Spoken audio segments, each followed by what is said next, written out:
हमारे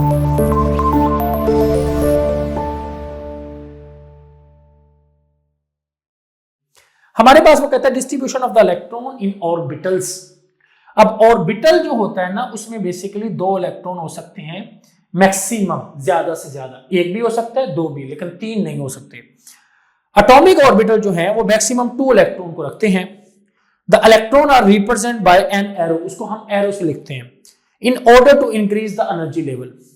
अब यहां पे बेसिकली अगर हम इसको लिखना चाहें एफबो प्रिंसिपल को, तो ये देखिए 1s2, उसके बाद कौन आएगा 2s2, उसके बाद कौन होएगा 2p6, उसके बाद कौन आएगा 2p6 के बाद 3s2, 3s2 के बाद कौन आएगा 3p6, उसके बाद कौन आएगा 3p6 के बाद 4s2, फिर 3d10, 4p6, 5s2, फिर इस तरह 4d10, 5p6, फिर इस तरह 6s2। इस तरीके से हम इसकी ऑर्डर लिखेंगे। अब मिसाल के तौर पे, एग्जांपल के तौर पे ऑर्बिटल की डिस्ट्रीब्यूशन कैसी होती है हम इसको देखते हैं। ऑर्बिटल में अगर s है उसके 2 इलेक्ट्रॉन है, तो एक क्लॉकवाइज एक एंटी क्लॉकवाइज।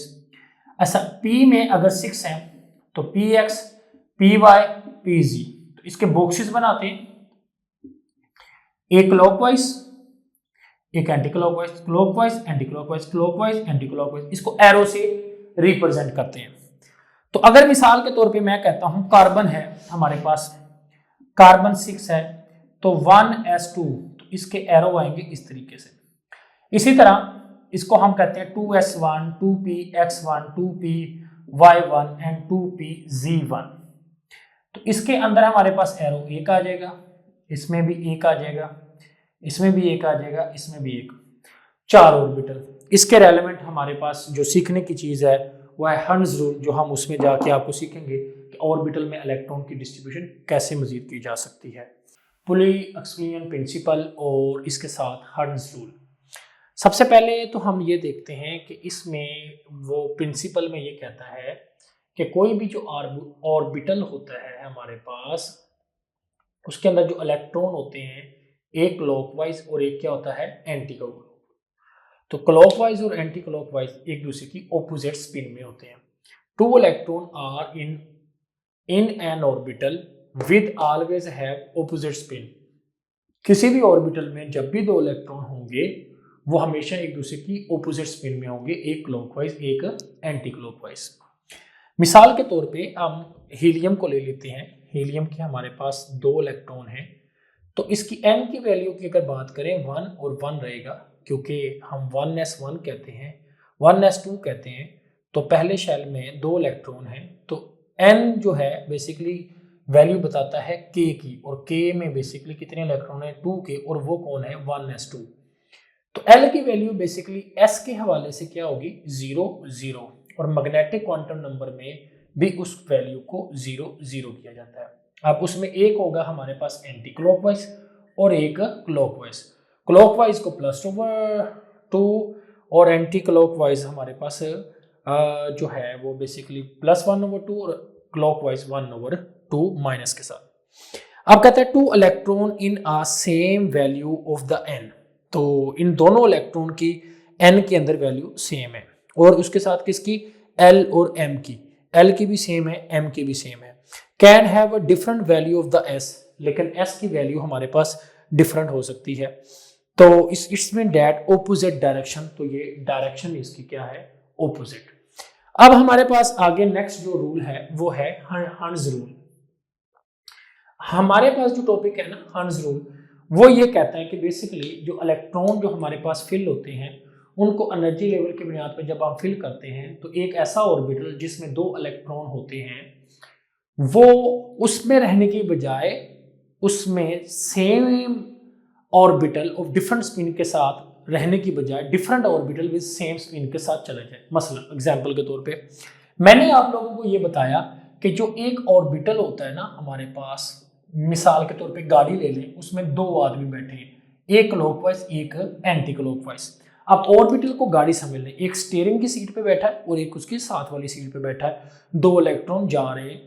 तो अब ऑर्बिटल में 2 इलेक्ट्रॉन हो सकते हैं। अब मिसाल इसको हम ऐसे देखते हैं कि कार्बन की इलेक्ट्रॉनिक कन्फिगरेशन है 6, जिसको हम लिखते हैं 1s2, 2s2, 2px, 2py and 2pz। अब कार्बन के 6 इलेक्ट्रॉन में जो p के अंदर 2 इलेक्ट्रॉन है, एक x में आएगा और एक y में, z में होगा 0।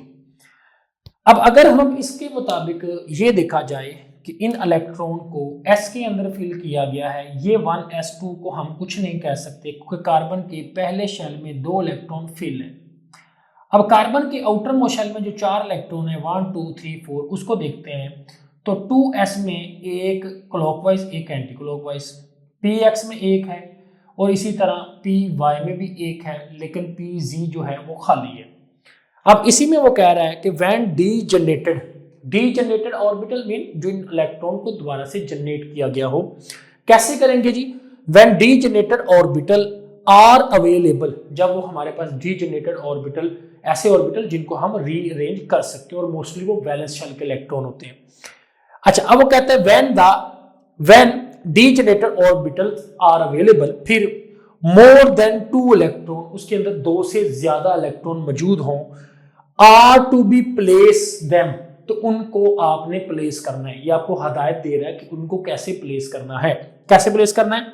दे शुड, उनको चाहिए, to be place in separate orbital, उनको चाहिए कि यहां से हम ना एक इलेक्ट्रॉन जो 2s का है ना, 2s का एक इलेक्ट्रॉन वो उठा के z को दे दें। तो अब z को अगर देखें तो इधर एक रह जाएगा और दूसरा इधर भी एक हो जाएगा। तो वो कह रहा है दे शुड बी प्लेस, उनको चाहिए in a separate orbital, in 2 electron को चाहिए कि वो ऑर्बिटल सेपरेट कर लें। ठीक है। अच्छा, विद द सेम स्पिन।